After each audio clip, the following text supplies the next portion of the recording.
African scholars, political leaders and civil society have for centuries worked towards the emancipation of the continent, first from the colonizers, then poor governance, conflict and leaders who hold on to power for decades. Revered African pioneers like Ali Mazrui, Wole Soyinka, Eskia Mphahlele and many others have consistently called upon Africans to take on the challenge of leading the continent and to develop sustainable economies and good governance. One such initiative has culminated in the launch of the African Leadership Academy. The Academy has recruited 16 to 19-year-old students from different African countries to groom them for leadership.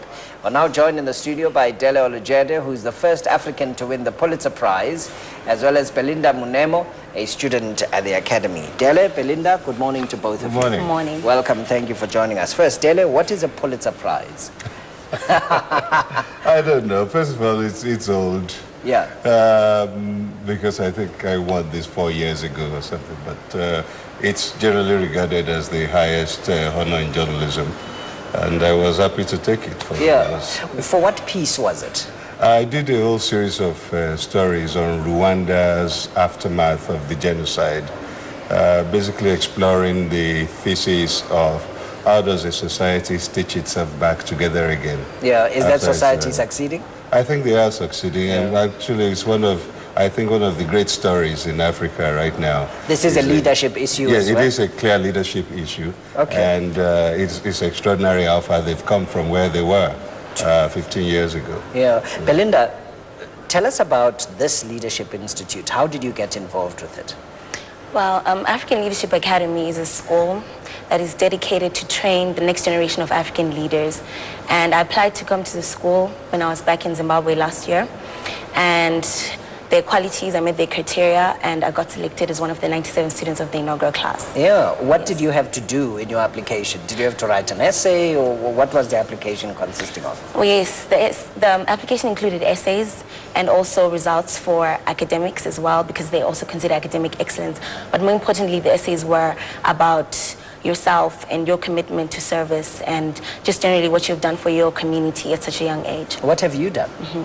Well, when I was 15 years old, I started an agricultural project for an orphan-headed family in Zimbabwe.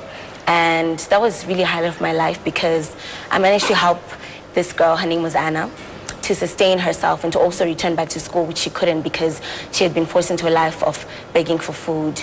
And I just discovered to myself, why not do something for her? So with the help of the community and my agriculture teacher and also my mother, I helped her to initiate an agricultural project, and she also managed to sustain herself and to help her family. Oh, fantastic. Dele, tell us about what you bring to the Academy.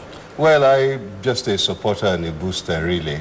I came to give a talk at the launch event on Saturday, and I know the funders and extraordinary people trying to do something really sort of long view into the future project that will help to build step by step the kind of things we need to have on this continent. And I see this as just an extraordinary collection of young people. You can see how articulate and well spoken that she is, and she's just one of them. Because if you meet all the other students, I mean, just extraordinary. You'll be completely astonished. It's a fantastic pool of talent. At the level of quality, this is the sort of thing that gives you hope that whether a generation has failed or not, which the jury is still out, these ones are going to do it. Yeah. So the idea is to catch them now and begin to plan for the next 50 years. Not constantly looking at crisis situations and trying to scramble to solve them. Yeah.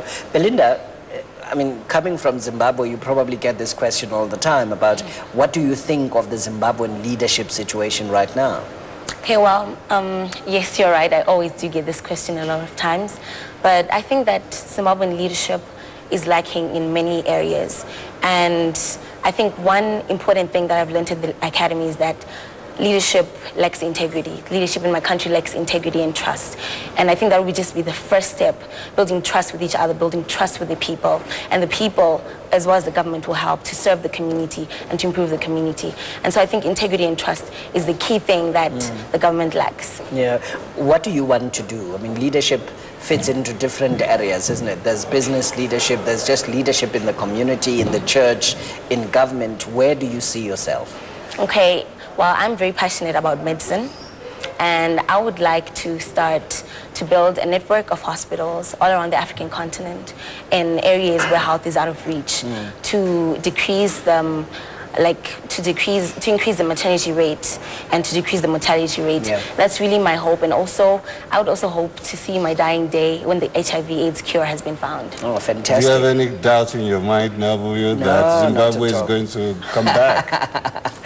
Who's your favorite leader? Have you got a favorite leader?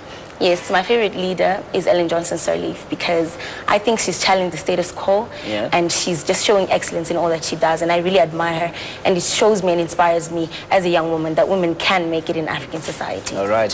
Thank you, Belinda. Thank you very much, Dele, for your support as well for the initiative. Belinda Munemo is with the African Leadership Academy joining us this morning. Leanne?